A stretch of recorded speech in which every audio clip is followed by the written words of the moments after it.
Part Two, Chapter 8 of Anna Karenina by Leo Tolstoy, translated by Nathan Haskell Doyle. This recording is in the public domain. Read by Marianne Spiegel. Alexey Alexandrovitch found nothing unusual or improper in the fact that his wife and Vronsky had been sitting by themselves and having a rather lively talk together. He noticed that to others in the drawing-room it seemed unusual and improper, and therefore it seemed to him also improper. He decided that he ought to speak about it to his wife. When he reached home, Alexey Alexandrovitch, according to his usual custom, went to his library, threw himself into his armchair and opened his book at the place marked by a paper cutter in an article on papistry, and read till the clock struck 1, as he usually did. From time to time he passed his hand across his high forehead and shook his head, as if to drive away an importunate thought. At his usual hour he arose, and he prepared to go to bed. Anna Arkadyevna had not yet returned. With his book under his arm, he went upstairs, but that evening, instead of pursuing his usual train of reflections and thinking over his governmental duties, his mind was occupied with his wife and the disagreeable impression which her behavior had caused him. Contrary to his habit, instead of going to bed he walked up and down the rooms with his arms behind his back. He could not go to bed because he felt that first it was incumbent upon him to ponder anew over the exigency that had arisen. When Alexey Alexandrovitch made up his mind that he must have a talk with his wife, it seemed to him very simple and natural. But now, as he reflected, it occurred to him that the matter was complicated and perplexing. Alexey Alexandrovitch was not jealous. Jealousy in his opinion was insulting to a wife, and a husband should trust in her. But he did not ask himself why one should trust her, that is to say, why a man should expect a young wife always to love him. But he had not felt any lack of confidence simply because he trusted her, and said to himself that it was the proper thing to do. But now, although it was his conviction that jealousy is a disgusting state of mind, and that it was his duty to trust his wife, and that his faith was still intact, yet he felt that he was placed in an illogical and ridiculous position, and he knew not what he ought to do. Alexey Alexandrovitch was now standing face to face with life, with the possibility that his wife was in love with someone else besides him, and this seemed to him very senseless and incomprehensible, because it was life itself. All his life he had lived and labored in a round of official duties concerned with the reflections of life, and whenever he came in contact with life itself he was revolted by it. Now he experienced a sensation such as a man feels who, passing calmly over a bridge above a precipice, suddenly discovers that the arch is broken, and that the abyss yawns beneath his feet. This abyss was actual life, the bridge, the artificial life which he had been living. The idea that his wife could love another man occurred to him for the first time, and filled him with terror. Without undressing, he kept walking back and forth with regular steps, over the echoing parquetry floor of the dining-room lighted with a single burner, over the carpet of the dark drawing-room, where the light fell on his recently painted full-length portrait, over the divan, and then through his wife's boudoir, where 2 candles were burning, lighting up the portraits of parents and friends, and the pretty trinkets upon her writing-table, so long familiar to him. When he reached the door of her bedroom, he turned and went back. At the end of each turn in his pacing back and forth, and especially on the hardwood floor of his brightly lighted dining-room, he would stop and say to himself, "Yes, this must certainly be cut short. It must be decided. I must tell her my way of looking at it." And then he would turn back again. "But what can I say? What decision can I make?" he would ask himself by the time he reached the drawing-room, and find no answer. "But, after all," he would say, as he turned in the library, "what has been done? Nothing. She had a long talk with him. What of that?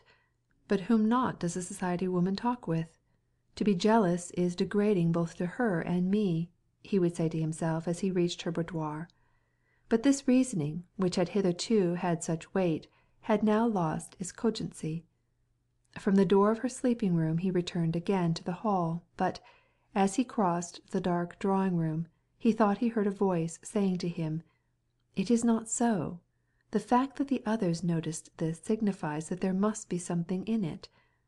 And by the time he reached the dining room again he was saying, "Yes, the thing must be decided, and broken short off." And once more in the drawing room, just before he turned about, he would ask himself, "How can I decide? How can I tell her?" And then he would ask himself, "What had happened?" and reply, "Nothing," and remember that jealousy is a feeling degrading to a woman. But again in the drawing room he would feel persuaded that something had happened. His thoughts, like his steps, followed the same circle, and he struck no new idea. He recognized this, rubbed his forehead, and sat down in her boudoir. There, as he looked at her table, with its malachite writing tablet, and a letter unfinished, his thoughts took another direction. He began to think of her, and how she would feel. His imagination vividly showed him her personal life, her thoughts and her desires, and the idea that she might, that she must, have her individual life apart from his, seemed to him so terrible that he hastened to put it out of his mind.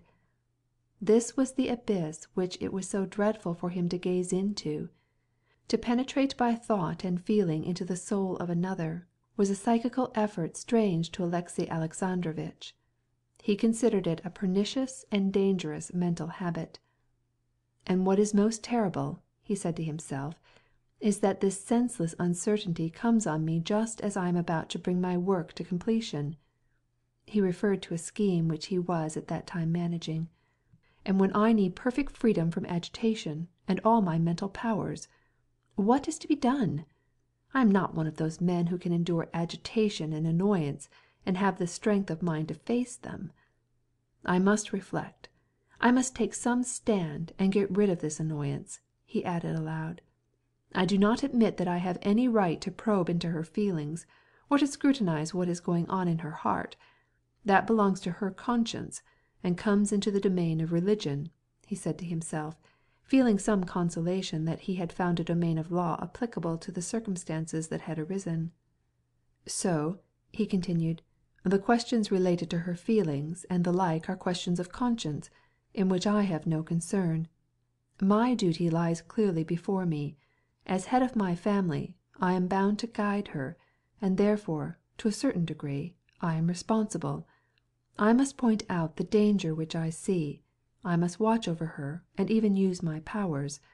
I must speak to her." And Alexey Alexandrovitch formulated in his mind everything that he should say to his wife. While he was thinking it over, he regretted the necessity of wasting his time and his intellectual powers in family matters. But, in spite of him, his plan assumed, in his thought, the clear, precise, and logical form of a report. "I must make her understand as follows. First, the meaning and importance of public opinion and decorum. Secondly, the religious significance of marriage. Thirdly, if necessary, the unhappiness which it might cause her son. Fourthly, the unhappiness which might befall herself." And Alexey Alexandrovitch twisted his fingers together, palms down, and made the joints crack. This gesture, of joining his hands and stretching his finger joints, a bad habit, calmed him, and conduced to the precision of which he now stood in such need. A carriage was heard driving up to the house. Alexey Alexandrovitch stopped in the middle of the hall. He heard his wife's step on the stairway. Alexey Alexandrovitch had his sermon all ready, but still he stood there, squeezing his crossed fingers and trying to make the joints crack. One joint cracked. Even as he heard her light steps on the stairs he was conscious of her presence, and, though he was satisfied with his sermon, he dreaded the explanation that was imminent. Chapter 8